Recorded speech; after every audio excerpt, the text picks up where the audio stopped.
my name is Valerie. Today I have a super touching book that is about the times during COVID and what it is like, or what was it like being in a city that was like firsthand affected by the virus early on. Read with Val.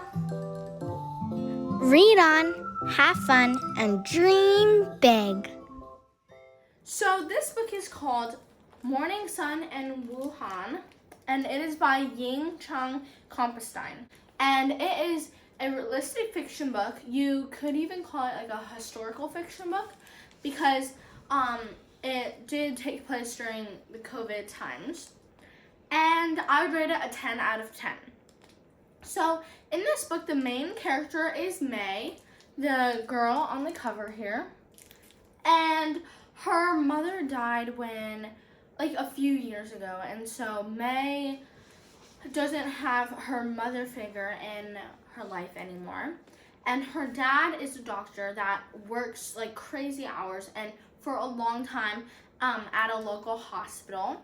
And when this like weird or like this unknown virus comes across China, it firsthand affects Wuhan and its citizens. So May is a 13-year-old girl who loves to cook and loves to play this video game called Chop Chop, where it's like you run a restaurant and you feed the soldiers that are fighting zombies. And if you make a dish that's too salty, it's overcooked, something's wrong with it, then the soldiers won't eat it and they can't fight the city and they'll die. And so May uses her Chop Chop video games knowledge and like wisdom to translate into the meals and the food that she prepares.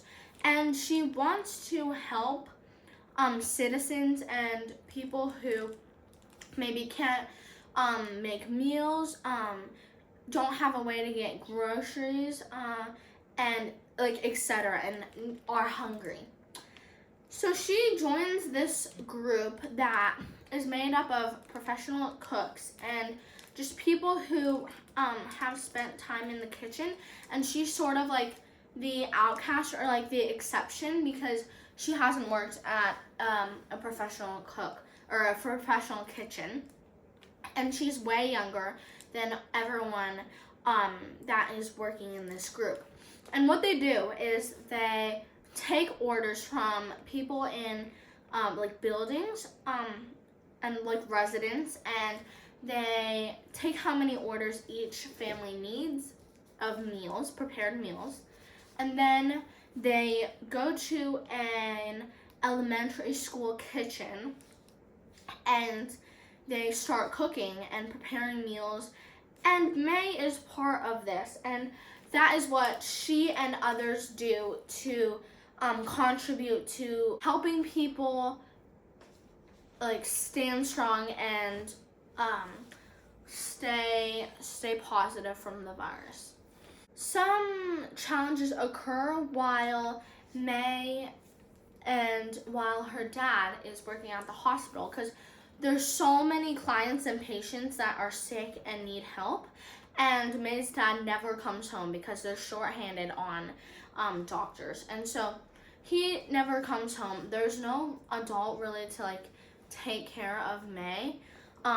She cooks herself, she does everything herself, except when she goes to the group of cooks, and that's when that's like her community, and also residents from buildings check in on her.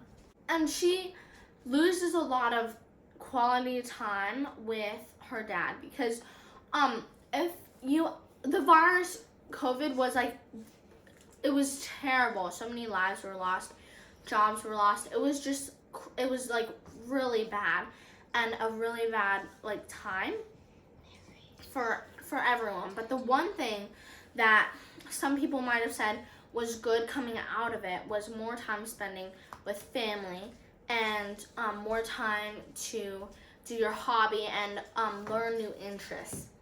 And May, she gets to spend more time doing her passion, which is cooking, but she loses time with her father.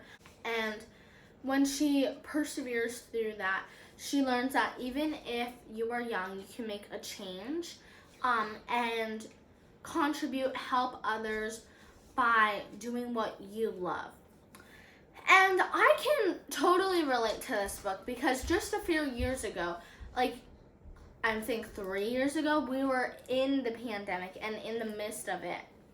And I can just connect with being at home all the time, being very cautious going outside, wearing masks all the time. And about the part where I said people can further like harness their hobbies during the pandemic, that is when I started this book channel.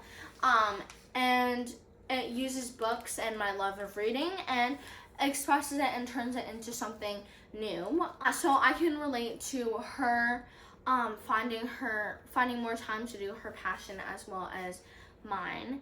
And besides that, there are a lot of foods that have shown up in the book that I have eaten, and even better, there are recipes for these meals and for these dishes. So for example, that is a dish that she makes in the book, and that's the recipe you can see right there. So this book shows a lot of great recipes that you can further, like it's a way to further be more creative, and also just to see what kind of ingredients and how May prepares the meals that she uses to feed others. And I would recommend this book to kids between the ages 9 through 13. I hope everyone enjoys it as much as I do, and I'll see you guys soon. Remember to read on, have fun, and dream big. Bye!